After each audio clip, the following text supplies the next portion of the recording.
Assalamualaikum warahmatullahi wabarakatuh. Bapak Ibu, saya awali dengan doa Rasulullah saat di Taif ya. Bismillahirrahmanirrahim. Alhamdulillahirabbil alamin. Allahumma shalli wa sallim wa barik ala sayyidina Muhammadin.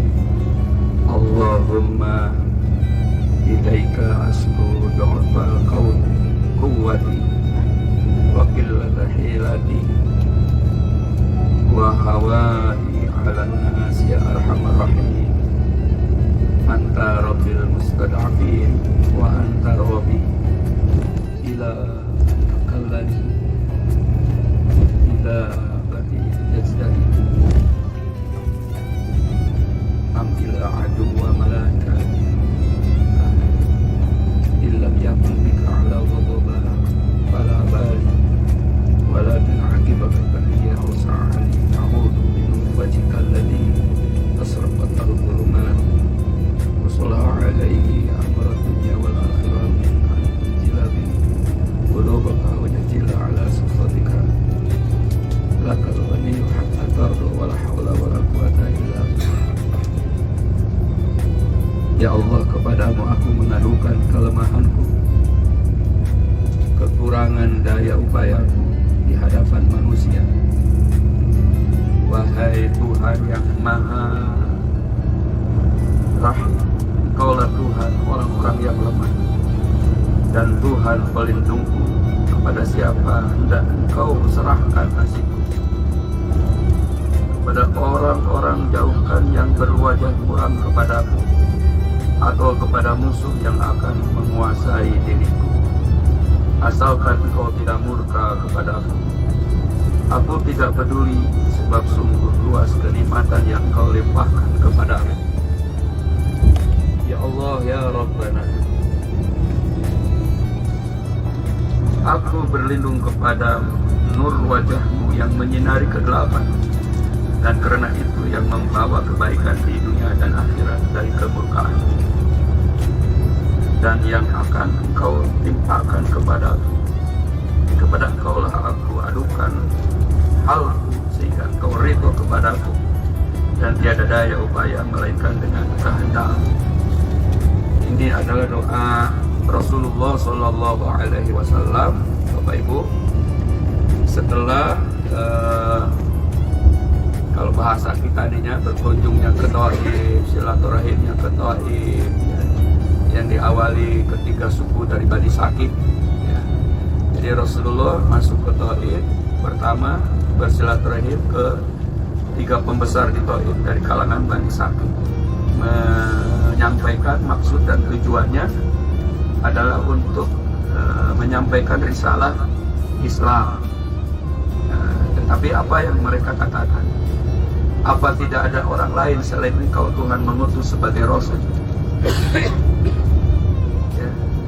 Artinya mereka tidak menerima. Kalaulah ada orang selain Rasulullah yang menyampaikannya, maka kami akan menerima. Bapak dan Ibu, intinya melalui tiga suku ini Rasulullah ditolak, diterima kehadirannya di Taif.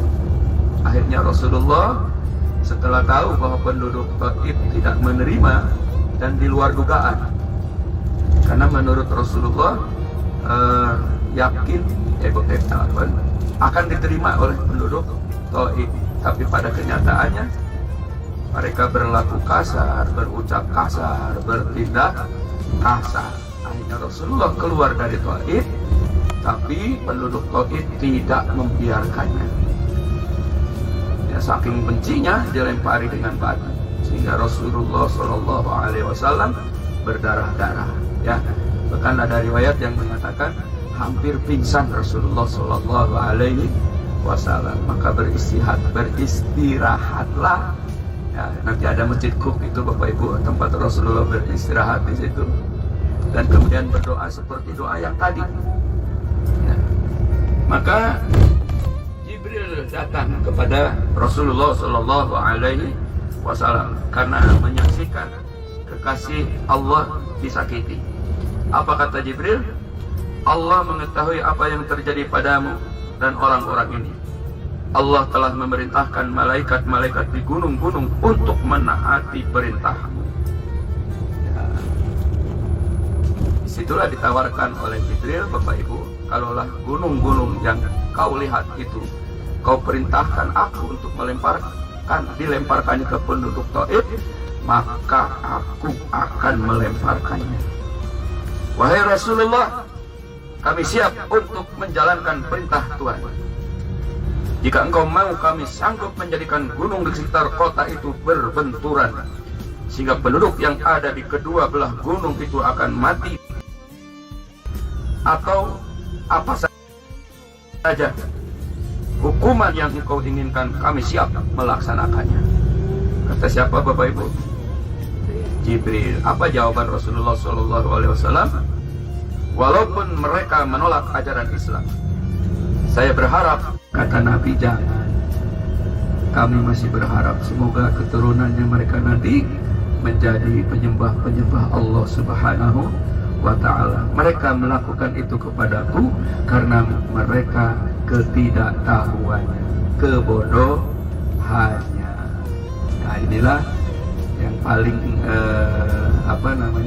tiba ya kalau kita baca secara detail di peristiwa dakwahnya Rasulullah Sallallahu Alaihi Wasallam di Taif.